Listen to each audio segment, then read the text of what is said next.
Hey guys, welcome to another episode of Complex Like Wine, the podcast where we talk about complicated things and improve over time, just like wine does. This week we have a first returning guest. You guys remember Luke? What's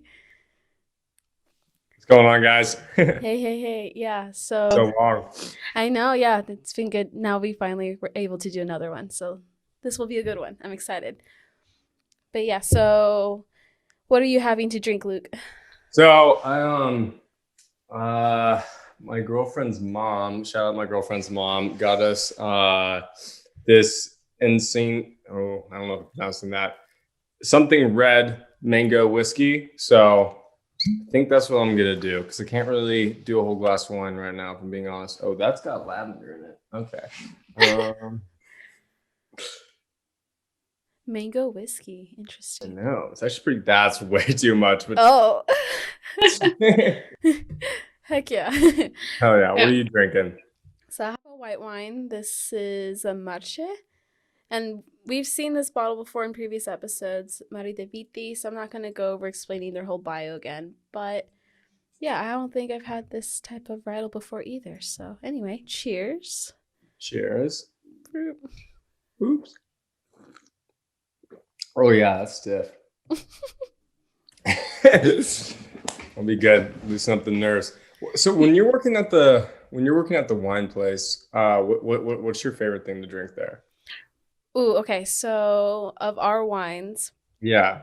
so for people that don't know online, I work at San Antonio Winery. It's one of the oldest wineries in Southern California. And so they opened early 1900s. Family, fourth, five generations have been doing it anyway. But we have a line of wines called Opaque.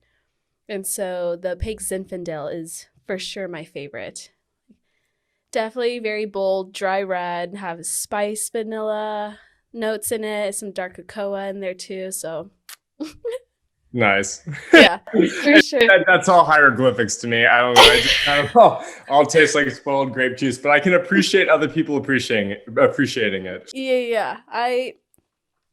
It's kind of funny because when I'm working there, besides me and this other girl she's there for a little bit, she mostly helps with stocking the gift shop and this and that. So, Sure. but I'm the only one at like the front that's young. Like everyone's 35 and most of them are like 50s. And so when people come in, they will see me or someone else and they always gravitate towards the other person because they don't think I'm old enough to drink or that I don't know how to help. And I'm like, Yeah. no, like I actually like wine. That's why I'm working here. No, you're gonna be like me. You're gonna be cruising with that baby face forever. For me, it's the cheeks. Like I know I got big cheeks, so it's okay. Like when I'm 30 and 40, I'm gonna be like solid. So I'm not complaining. No, exactly. Yeah, you're not gonna have cracks. That's awesome. But yeah, how are you? How's everything? Man, I'm good. I'm in between. So I'm shooting a doc in Vermont. So kind of been bouncing back and from Savannah to Vermont. So kind of an off period in between shooting days where we're just reviewing footage and all that jazz. So I'm just trying to relax as much as I can before I do another 20-hour drive one way. But yeah, I'll be heading back up there this weekend and yeah, trying to work on all the things in the house that go to crap when I'm gone, including myself. So a little bit of love time is always good. Yeah, something like, how would you say it? Like TSL, tender love and care for yourself, just kind of recover in between things. It's super important, especially like when you're in like a business that's so collaborative and you're always focused on what someone else is doing. You're like, oh man, like I need to pay some attention to myself now because I've kind of let that go. Oh yeah, definitely. It's especially like you said, collaborative, where maybe also if you're more on the introverted aspect of it, your Right. energy's always being pulled towards everyone, and sometimes you just need a moment to recover. Oh, exactly. And I think I'm definitely that kind of person who's kind of like I'm kind of like a I'm kind of like a big jug for other people's like emotions. and frustrations. And I have, I think, a bigger capacity to take on other people's problems than most people. Well, not most people, but than a lot of people do. And so that's kind of my role a lot. And then when you're producing a film, you kind of, and working in very tight quarters together and small indie, and you're all living together under one roof.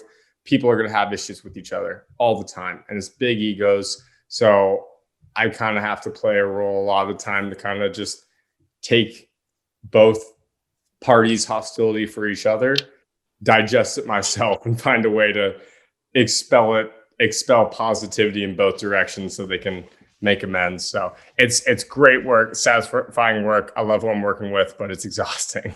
Yeah, no, Yeah, people don't realize whether you're doing film or just you take on the role of like understanding where everyone's at, and right. it's a lot. No, it is, absolutely is. And then you just kind of like forget about it. It's like, oh man, it's been months since I've like, oh, what do I need right now? And I think that's something, as far as especially as I grow older, that I'm like, wow, I really need to pay more attention to this, because again, I have a big tank. I really do. But even that gets full after a while. And yeah, I'm just trying to trying to empty it before I go back up. And just in life in general, it's good to do constant maintenance no matter what your work is or what your job is. Yeah, I think this kind of ties in a nice segue into what we were just wanting to discuss, like boundaries. And Absolutely. yeah, so do you want to go first? Like, how has your journey been with learning how to set boundaries? For me, it hasn't been up until maybe last year where I finally realized, like, oh, I'm not a bad guy for wanting to put boundaries for myself. Like, Yeah. I'm allowed to. I'm in the same boat. It took me 23 years to realize, oh man, I can ask for things like that. That's okay, you know? And it's just, I think you get really used to putting yourself in that role. And I think I did for a number of reasons that I'm starting to dissect now. But uh, once you get comfortable, because it's conflict is hard, right? It's like it's really difficult and you don't want to deal with it. So um, there's people like myself, and I think you're similar to this too, Zaira, but we're good at just taking one on the cheek, or on the chin, you know what I mean? And just being like, oh, like, is it really worth to fight to, like, if you're having conflict with someone, is it really worth the fight to like to feel justified in myself? Or should I just lay down flat and let the person walk over me? And then it's a very temporary pain, but it's gone, you know? When you're actually like having to advocate for yourself and be like, you know what, I don't like how you're treating me right now. Most people don't take that very well. And so you're going to have that conflict, and it's going to be longer, and it's going to take longer. And it's probably going to spark other conflict with other people. And it's just be like, oh my God, you look at that, you think about that, you think of the gravity of this whole snowball effect. And you're like, I don't want that. I'm just going to eat it. And I think that's something that I've been doing for a really long time. And I think that was my approach to relationships as well. Just being like, yeah, like I'm like I always thought that being a good boyfriend is just being super flexible and always being there and like doing whatever your partner wants you to do, and never complaining about it, just always being there. But there's this thing called self-respect that people look for in you. And it's really, so I'm shaking my camera a lot. There It's you go. really easy to tell when you don't have it. And I think that behavior, though I'm not saying I'm not saying go pick a conflict with that every single time something happens, but you kind of got to choose the battles that are important to yourself. And then that's setting like a boundary, and that's something that I'm actually working in with therapy. You inspired me a lot this summer. I think we both started therapy again, or maybe it Mhm. was your first time going. It was my first time. Yeah, I started again this summer.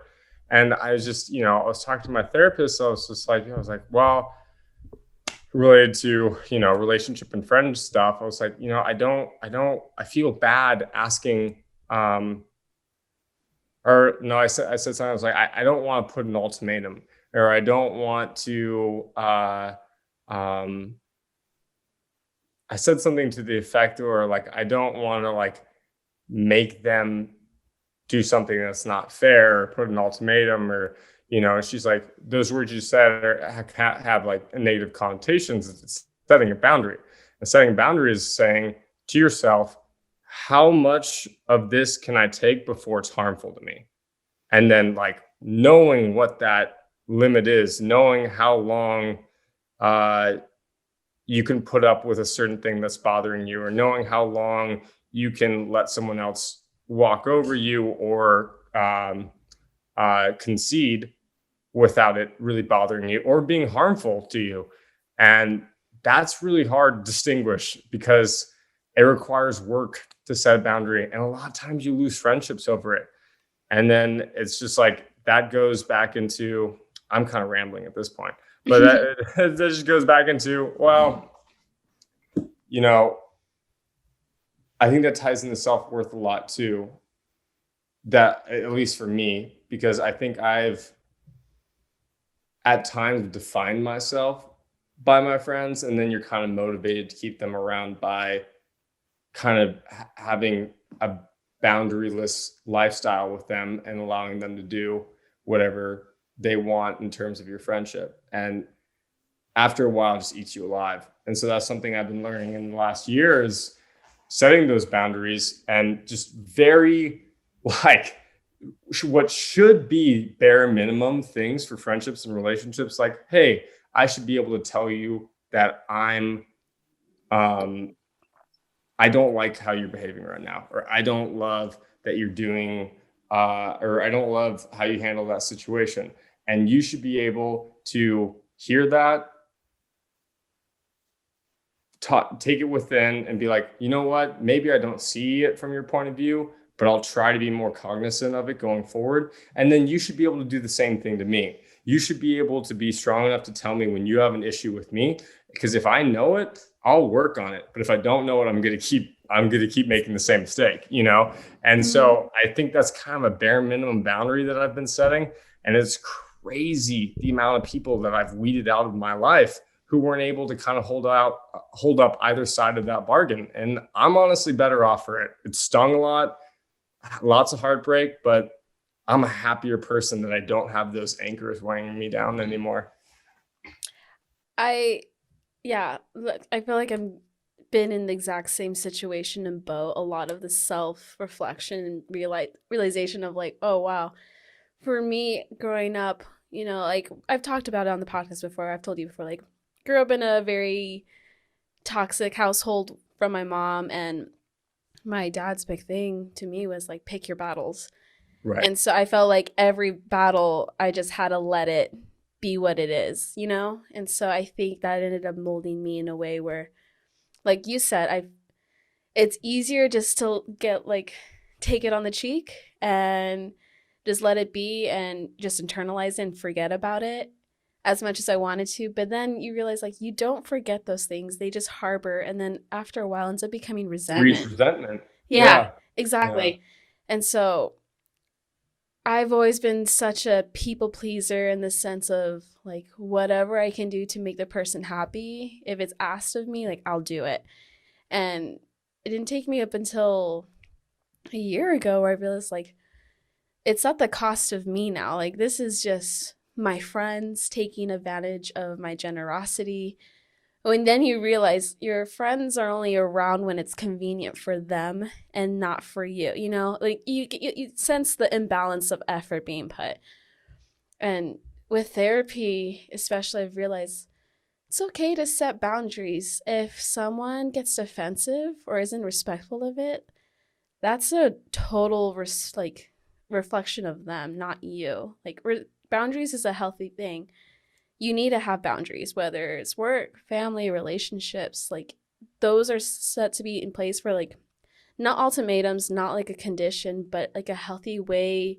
That way, no person is getting hurt. And so That's all been stuff I've been reflecting, and especially with my recent breakup and my relationship before that one, learning to have the self respect of I need to respect myself enough to set the boundaries because no one else is going to do that for me. Like, no one is going to respect me as much as I can respect myself. And having to do that is so hard, but I'm so thankful now. And it's just a huge difference.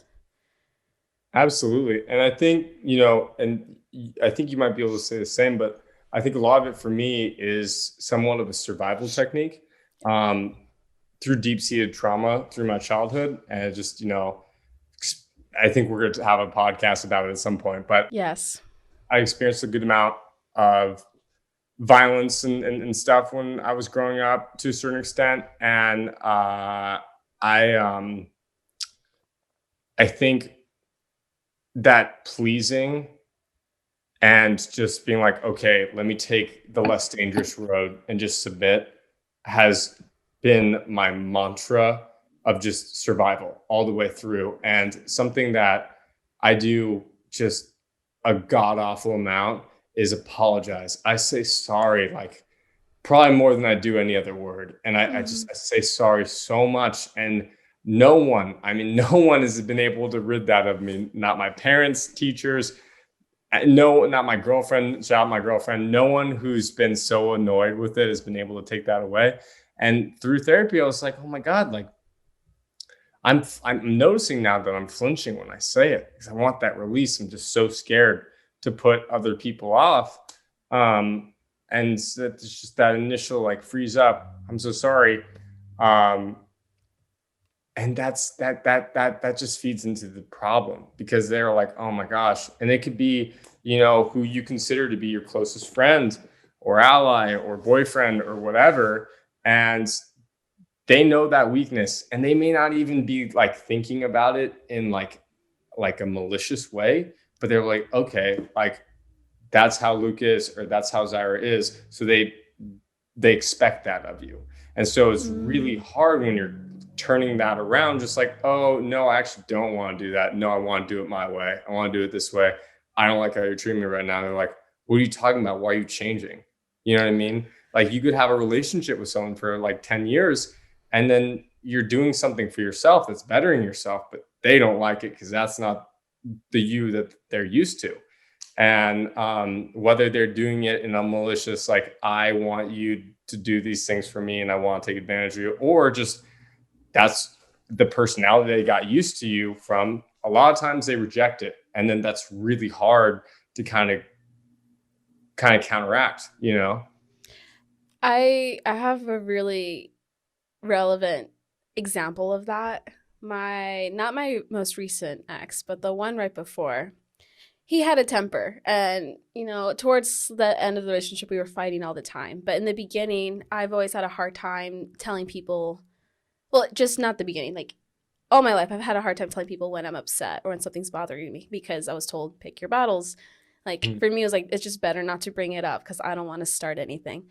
Right. And so with this ex, he would always tell me like you need to speak up for yourself and you need to tell me what's wrong. And so as I started learning, like, okay, trying to set the boundaries, trying to like stand up for myself, exactly that, he would get defensive, he'd get angry, like, why all of a sudden this is coming up and this and that. And it was a very evident example of you want the boundaries when it's convenient for you. Like, you don't want it when exactly. So going into my next relationship, I always felt like I had to be so timid when I was talking because Yeah. I had dealt with all that like aggressive anger for a while.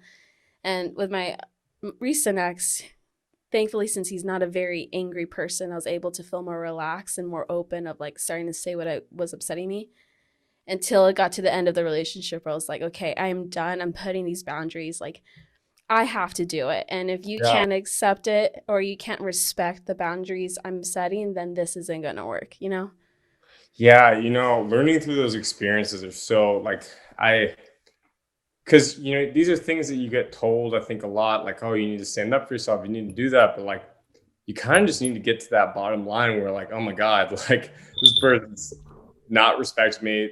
they're taking advantage of me. Like I need to, you kind of have to get to that like hell or high water point where you're just like, oh my gosh, if I keep going this direction, I'm going to be that way for. Was that your cat? That was my cat. He just That's jumped on the me. cat. He's now sitting next to me. Oh my god. Yeah. You're just But going to yeah. be that way forever, and it's Hmm. just kind of that like it needs to happen now, or it's not going to happen. And I'm kind of yeah. I've been finding that point a lot myself lately.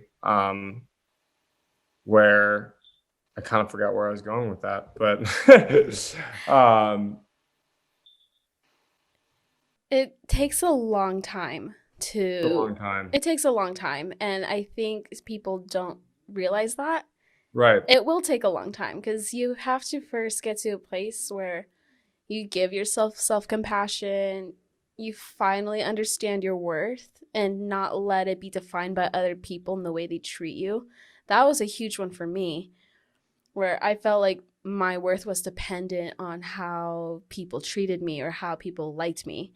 And I think that's where I was always so quick to people please or bend over backwards to make things convenient for them, but not for myself. And realizing like you have to treat yourself better than anyone. You have to love yourself more than anyone can. And no one else is going to do it for you. And, Exactly. I think so. My girlfriend and I, shout out my girlfriend, have broken up several times. And it's through various reasons, trauma related things that we were both working on and just couldn't work on together. And each time we've gotten stronger, stuff like that. But through the last one, I was like, man, I, I, I kind of had to, and I think I talked about this a lot on the last time we talked, but I had to go and really look inward. I was like, man, I roll over to her all the time. And that's something that she actually asked me when we first got together to never do because she saw that happen with her parents. She saw her dad always be the subservient one and her mom walk all over her. And eventually they split up and Day hasn't seen my girlfriend Day hasn't seen her dad in since uh, oh my God, like late middle school, and that's more a reflection on him than anything else. But that's something that really scares her, and she sees that weakness. And I think weakness is a bad way to put it. But it comes across that way to others, Mm-hmm. and she sees that, and I think it makes her nervous. It's not attractive, and it scares her. It scares her from becoming something that she doesn't want to become because she wants to be checked and she wants to be held accountable for things. And I wasn't really doing that the last time we were together, and I'm doing that now. And not only is it great for her, but it's great for me because I'm able to kind of find that no, like I don't want it this way. Draw that line, draw those boundaries, and be heard while I'm doing it. And I think you should do it no matter if you're getting positive feedback from other people or not. Shouldn't be an asshole about it, but you shouldn't do it to please someone else. But it's been very helpful for me to have someone that I can do it to and do it with and have a positive experience with and be like, oh, you know what?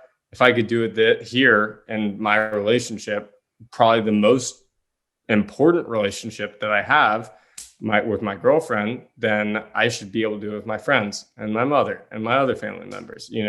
So I think that's been super helpful for me. Mm-hmm.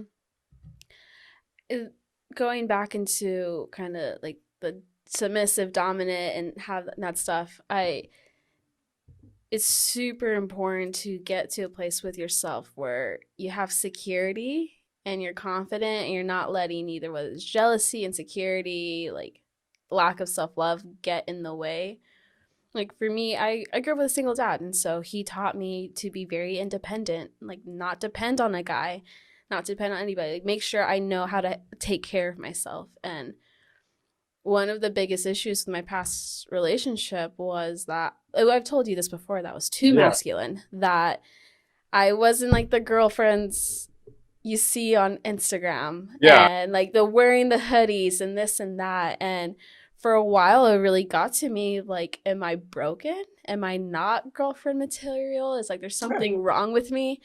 And at the winery, I actually met a couple and she does bracelets and stuff. And so I was like, oh, like, let me see what you have. Maybe I'll buy one.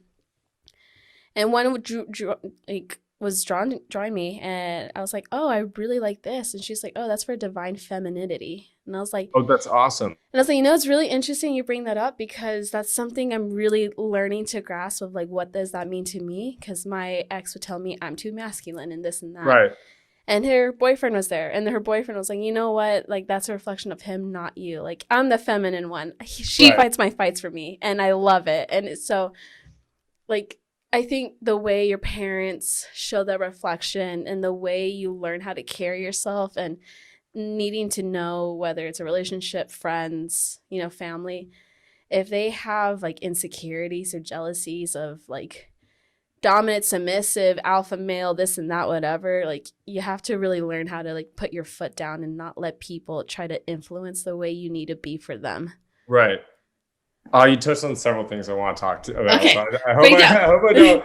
I want to, but like I'm kind of the opposite of you, or the same as you. But for my relationship, but just also the opposite because I feel like I'm more feminine than most guys are, and like that, I think I was at war with that for a while, but like I was raised by women. I've had several experiences in childhood that made me, I think, maybe sympathize more with feminine energy and stuff that I've kind of like held on to for longer. Mm-hmm. And especially like when you're dating, like you kind of like feel it kind of in the dating field and you're not, you don't have it, you're just going on dates and stuff like that. Uh, it feels weird because you can like in a sense competing with these, big brawl guys with like crazy testosterone, which I have like clinical low levels of.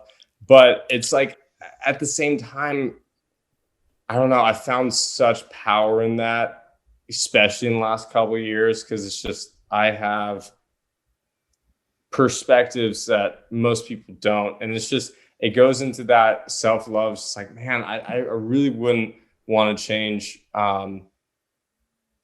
anything about how I see the world or how my girlfriend paints my toes. Look at that fire. I know. I saw that on Instagram story. I was like, dang. Yeah, not the toes, but yeah, yeah, man, I don't know. I identify with that a lot and feeling weird about it and feeling guilty about it and feeling like you're not supposed to be doing that, but I still have enough. Well, enough is a bad term because there shouldn't be any level to make you whatever you identify as. But I have the levels of testosterone that I feel confident in, and I have levels of being, masculine, straight male that I feel confident in, and then I have this other more feminine side that like I also feel really crazy confident in, and I don't want to divert from what we're talking about, but something Yeah, just say it. so I did ayahuasca a few weeks ago, and something I forgot to tell you about. So I was telling Zaire about this. I did a whole ceremony. I'm gonna do it again sooner than later. But I met one of my spirit guides who was sorry, my dishwasher's going off. 1 second. For people that don't know what ayahuasca is, it's a really crazy psychedelic, more ceremonial than anything. Do your own research about it. Lots of really interesting things depending what your intention is with it. But anyway, I'll let Luke continue. Very interesting things depending on what your intention is with it. I'm scared of psychedelics, ayahuasca, because I just want to get some fucking shrooms with manure on it from some dude in Colorado and just fucking get sent on a rocket ship. You know what I mean? Like I like structure to a certain extent. And ayahuasca, it's hard to get, it's hard to procure. Usually you can only get it through a shaman, which you should only do it through. And you should do it in a ceremony over the period of time that they're comfortable with doing it. Usually it's a 2-night event. And you have to diet for it. You have to do all these things. You have to like cut sex out of your life for a week. You have to cut a lot of different things out of your life for a week or so to just really prepare for it. And when I met my spirit guide, and I'm sure when you have me back on, we'll talk more in depth about it. Oh, but yes, for sure. When I met my spirit guide, she was a spider, and I was telling you about this. And I hung out on her web for a while, and she kind of sucked some of the negative energy out of me, which I'm sure for a lot of people is just a terrifying image. But she was very gentle and very sweet. And I looked it up, in between. So, you do it one night and then you kind of rest for one day and then you do it the next night. And so I looked it up because my shaman was like, because she trained under another shaman who like practices in spider medicine. So all this crazy coincidence happening. And I looked up, she's like, why don't you look it up and kind of familiarize yourself with the spider spirit a little bit. And so I did. And spiders are very deeply rooted or rooted with, or spiders are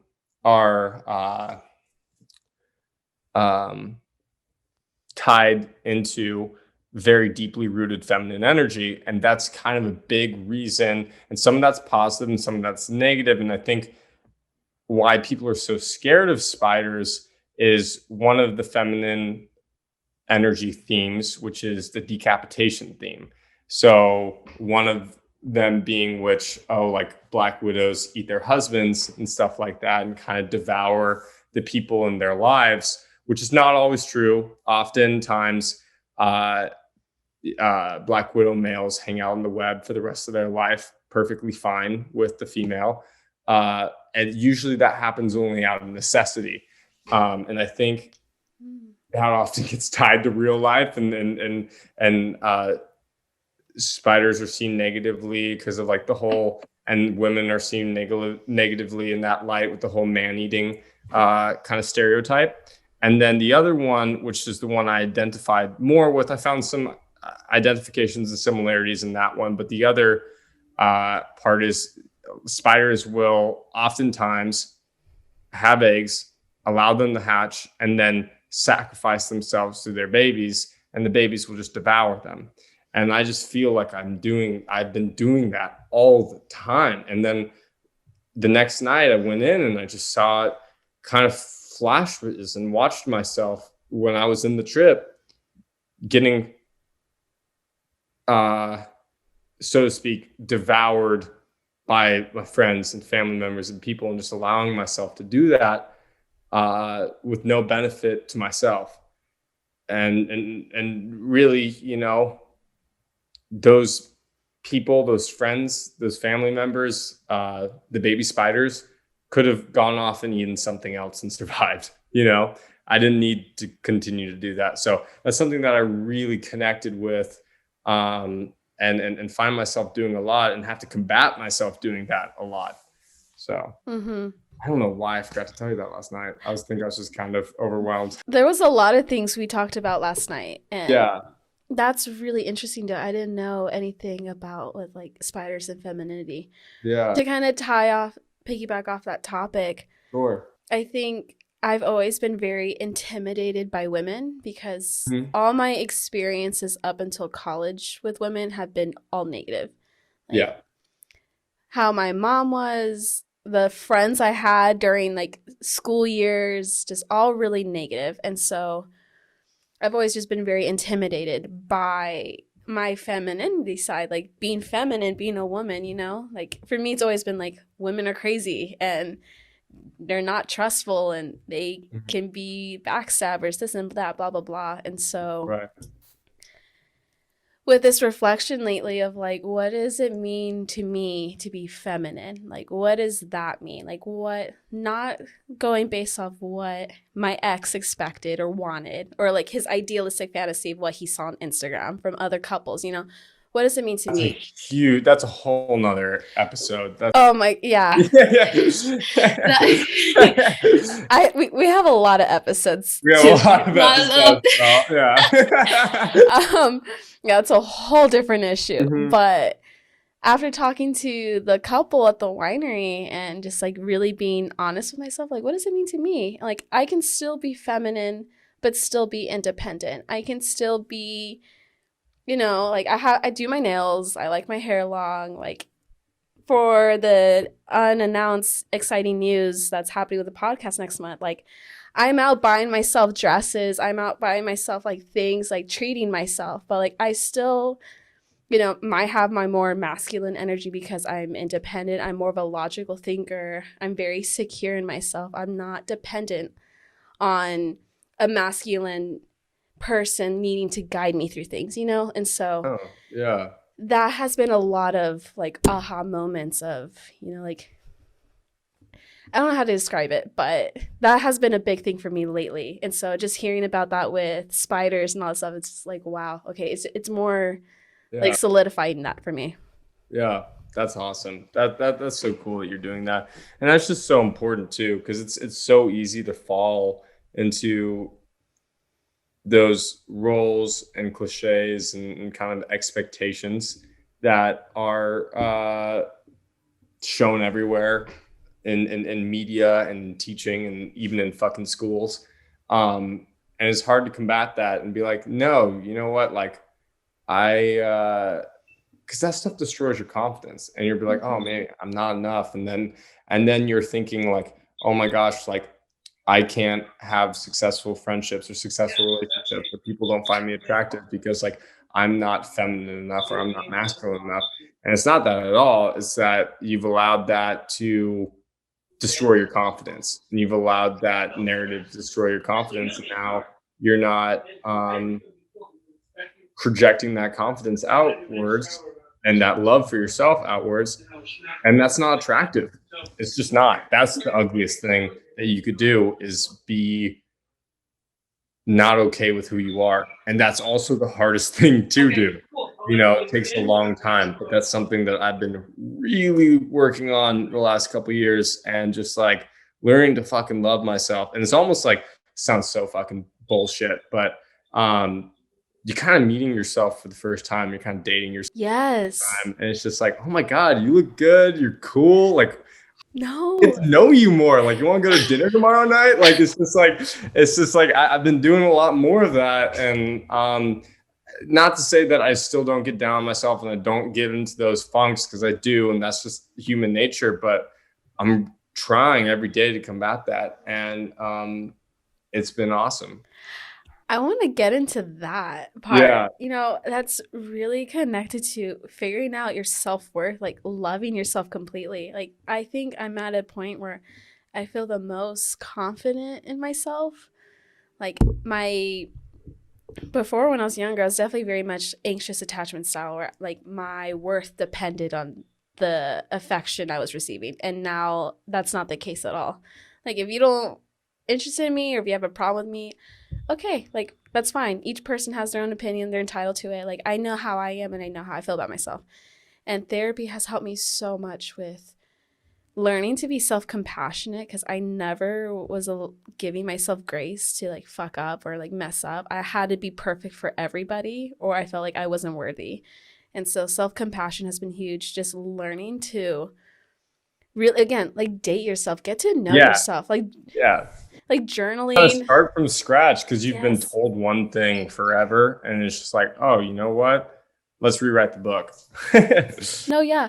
Like, there's different books I've been reading, some that you like journal in, like getting to know yourself, like find out the patterns of your thought process when certain things come up. Like, how does your brain work because of habit, like muscle memory, and figure yourself like what makes you happy, like inner child work, like what are things that really makes you just feel like a kid, and like no judgment, like oblivious to all the things as an adult we have to deal with now. And there's now like little things I want to start doing, is like taking myself on a date now that I'm single. Like, I get anxiety about going alone because one, as a female, and experiences I've dealt in public, it just makes me feel like I don't know if it's worth doing that. But now I'm at the place like, I want to take myself to dinner because I'm craving my favorite restaurant, and I can take myself. I don't need someone to go with me. I like being alone now. No, that's awesome. And finding power in that is so it's it's so important. And that's something that I did a lot of, I think, when I was single, is like finding out what I want. And like, I think, especially, and I don't know if you had this experience, but when you're on the cusp of a breakup that just happened, um, you're blaming yourself a lot. At least I was, Hmm. you know? And that kind of, I was like, oh my God, I kind of had this like epiphany. I was like, that's me allowing another narrative to control how I view myself. You know what I mean? Hmm. And I think being alone was really great to be able to find myself. And now I'm able to continue to explore what I want while I'm in a relationship and continue to go forward with that. And Day and I are continue, we graduated in May, Yay. have the DS of school and the different people that we have to please and stuff like that. And we're ever changing, but we're changing together and we're figuring out like likes and stuff that we don't like anymore. And something that Day does for herself is she takes herself on dates because, like, we're my girlfriend Day. We go. I'm off traveling either for work or for home or whatever, and so I think something that works for us just long distance is that we're able to just kind of like find happiness and love in ourselves while we're apart and take ourselves on dates and kind of do things that we want and then share it with the other person when we're back together. Like she goes and she paint every week.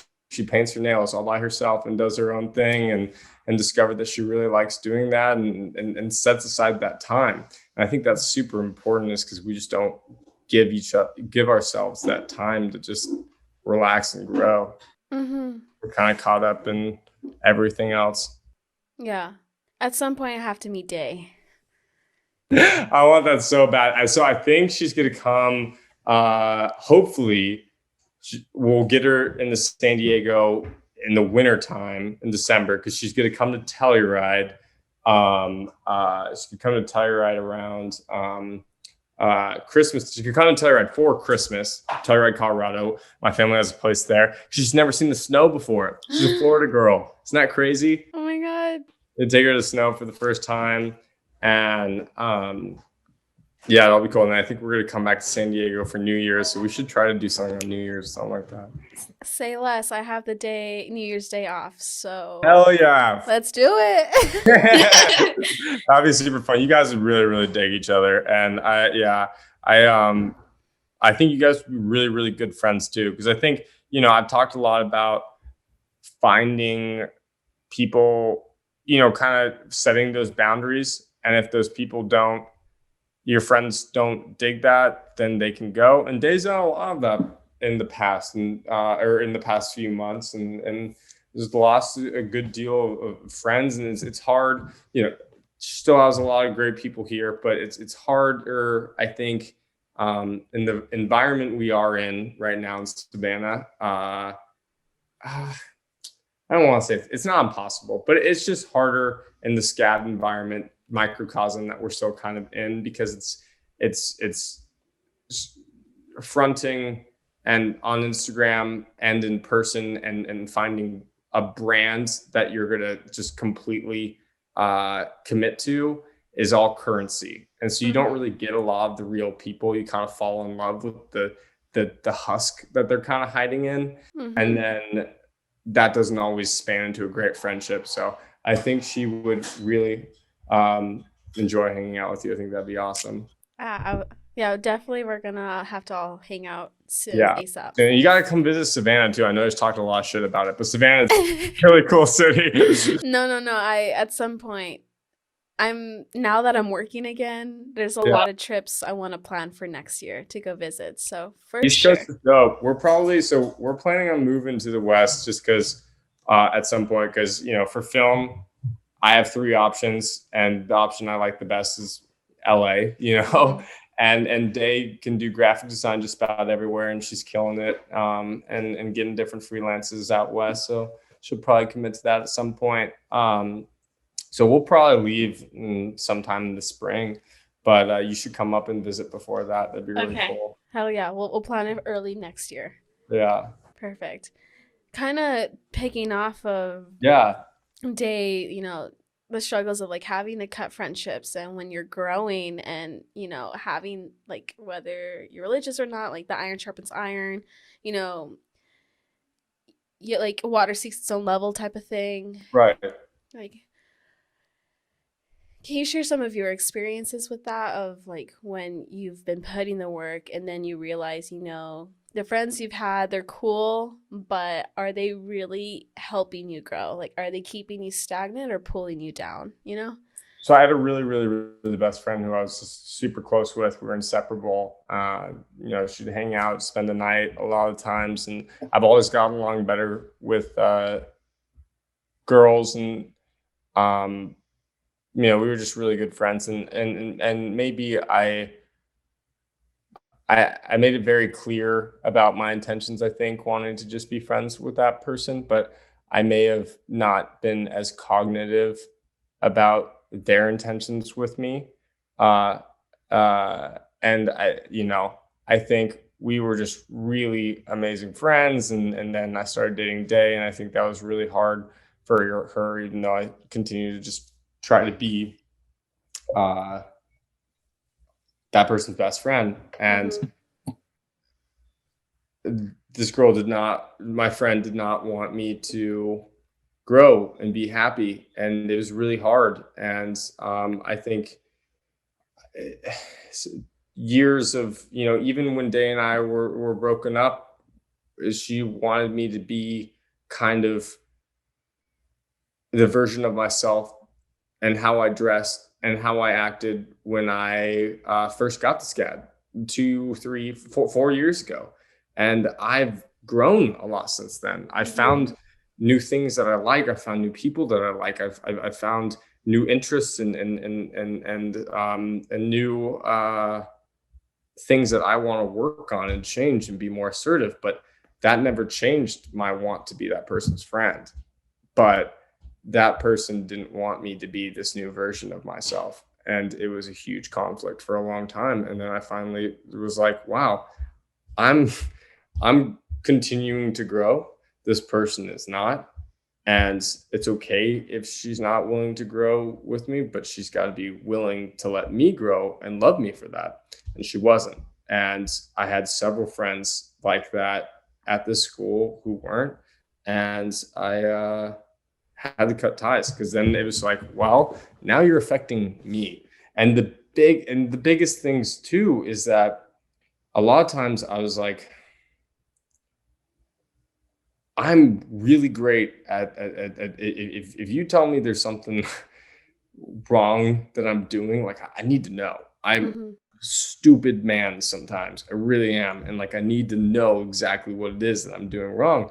And I had a lot of friends who were not willing to tell me, but still willing to resent me for those things. And I need an open line of connection of communication, Mm-hmm. and if they were to say, hey, what you're doing right now is bothering me. You're spending too much time with, your new girlfriend, and I feel as if you don't care about me anymore. Like you need to tell me that instead of just hating me and hating my girlfriend and resenting me for that. Because like I would do my best to make you feel more special, which I was trying to do. But it's when people just expect you to be something but don't really give you a chance, an open line of communication to do it, there's nowhere else to go from there. Absolutely. Yeah. Yeah. I think I've had to cut a lot of friendships off Mhm. last year, especially, and, relationships earlier this year too. And it's never easy. It's never You, easy. it Kind of sucks. losing a I'm sorry to cut you off. No, go. Like that's a big part is it's like you're kind of losing a piece of your identity in a way, Mm-hmm. depending on how long you've been friends with that person. And it's when you feel that way, when you feel I've learned that when you feel like, oh my God, if I stop being friends with this person, I'll lose a piece of my identity. you've lost yourself in the friendship and you need to get out of it and you need to find yourself again outside of that friendship. Mm-hmm. Not your self-worth and love for yourself cannot be tethered to another person. And that's something that I did a lot. I was like, oh, like my brand, my idea of myself is tethered to this group. I am part of this group. And when you cut that, you kind of like have to rebirth. But it's super, super good if you lean into it, you know? Yeah. Some examples I've had to go through. So I was friends with this girl. Hmm. Uh, we stopped being friends end of like summer last year, Hmm. but met her through work. You know, she was cool and everything, and we got closer later after I had left that work. Blah blah blah. But it wasn't until a while after I realized how she viewed herself and the way she treated herself. You know, she definitely struggled with self esteem issues, you know, lack of self love. You know, always felt the need to put herself down and have attention always surrounding her, but in very negative way. And it didn't matter how much you tried to talk to her about, like, no, you're not this, no, you're not that. She always had to like combat it and one up it and like, no, this and that. You know, I don't know. There's always a very negative cloud around her. And for a while, I tried my best, you know, like, hey, mental health really is shitty sometimes, and I'm here in whatever way you need me. But it got to the point where it was now affecting me. Like my birthday, my graduation party, her throwing fits and making this whole thing about it. It's like, okay, like now there's just like certain things where I notice like you're not here to make me happy. You're here to make yourself happy by people pleasing. And you Right. get a twisted way, you know? And so, and the thing, you know, she's a little older than me, you know, not going to school, which is totally fine if you're not doing that, but you know, the type of people that are stagnant and they're content that way. But like you and I aren't that way. Like we like to grow, we like to keep moving, we like to put in the work. And like what we talked about last night of you need people to either respect that you're on that path or help Yeah. you get there. Like you can't have people pulling you down. And so with her, like, No, stagnant is the worst thing that you can do as a human being. We're not built for that. You know what I mm-hmm, mean? We're not built for complacency, even though it's so easy to get into. And I've been complacent too much. And then you feel like, oh my God, like once you start taking responsibility and more control, you feel so much more powerful and so much more mm-hmm. better. And not proper language, but it's just you could put that in everything. You could put that into everything. Yeah. That confidence in everything. It's really awesome. Yeah. And yeah, exactly. And so you just have to get to, again, this goes back to the beginning of our conversation, Yeah. putting boundaries and Yeah. learning like you can set boundaries. And I think one of the biggest things with boundaries I learned, like if someone comes to you with problems or if you're coming up to someone with problems, be okay with asking, is it okay if I talk to you about this? And be okay with that person saying like, I'm not in the position right now. Let's revisit it later. Yes. You know, that's a huge thing. I realized like, wow, that's actually so important, especially like for us. We're people that people can confide in, you know? And Right. so it's okay to say like, I'm not in the mental space right now to hear your problems, but I'm telling you, like, I'm here for you and give me a little while until I'm in the place where I can actually help, you know? Right. Yeah, knowing your limits is so important, and you want to be able to do that for somebody. But you also want to be like, you know what, I'm reaching my limit. I can't do it right now. It's gonna be bad for both of us. If we have this venting session, give me a minute. We'll do it another time, or give me a few days and we'll do it another time. But putting that boundary, but also it's so important to be able to have that line of dialogue if you truly want to be close with someone. So finding that balance is just is it's imperative, I think. Oh, yeah. I Yeah. think what really made me aware of that was one time this friend was wanting to see me again. Mhm. And so, like, hey, I'm really busy right now. Like, I can't. And she started guilt tripping me of like, no, I can't go on if I don't see you. Like, I'm going to be so depressed. And I realized like that's a lot of manipulative energy, whether you realize that you're doing it or not. Like, that's not okay. Guilt is a crazy motivator, and that's something that's been so deep rooted in my family. And I just like have been having to really, really like combat. Like guilt's a strong. I cave to that. I cave. Mm-hmm. I just hate the idea of putting other people in a bad position. I totally cave to that. And it's when you're able to be like, I'm sorry that you're feeling this way. I'm sorry or I'm sorry that you feel as if I'm forcing you to feel this way through my actions. Yeah. But these actions are not only helping myself and protecting myself in this moment, and I need you to respect that. If you're able to once you're able to kind of like do that and feel good about making yourself feel good or allowing yourself to feel good, that's the game changer. I 100% agree with you. Guilt was kind of a theme in my last relationship where he'd bring all these issues up, but throw it on me like, this is your fault. Like, you Right. make me feel this way. And it was, again, I'm not feminine enough. If I'm excited to see a friend I haven't seen in a year, it became a whole thing like, well, you're not excited to see me. And it's like, we've been in quarantine together for the past year. Like, I'm sorry, I'm a little excited to see a friend I haven't talked to in a while. And like all these little things. And again, I caved to that, especially when it was with my partner, because I felt like I had to make myself available and convenient for them. But then you realize, again, like having to put the boundaries for yourself, like putting your foot down, like this doesn't work for me either. And relationships are a two-way street, whether it's friendship, like platonic or romantic, you know? Right. It is. And that's the, I think as you get older, and I think I found myself to be a collector of friendships and a collector of like, oh, I want this person, that person. And it's hard to keep up with everyone. It's hard to give yourself to everyone. You got to kind of find like, oh my gosh, who are the people that I can have the two-way street with? Because that in itself is very rare. You know what I mean? And then just kind of focus on those, which I feel like you and I have found our way back to doing that, which is really amazing. Yeah, I had a really, when it comes to a lot of things, especially when it comes to women, I've had to really work on myself and don't get bitter or let that trauma from your past affect the way you view relationships. Right. Especially having to cut off multiple friends last year. Like, I don't Yeah. talk to them anymore, which is fine. But then people re entering my life all of a sudden, new girlfriends. Oops, sorry if you heard that. You're all good. As long as, do I still sound okay? Mm-hmm. Okay, cool.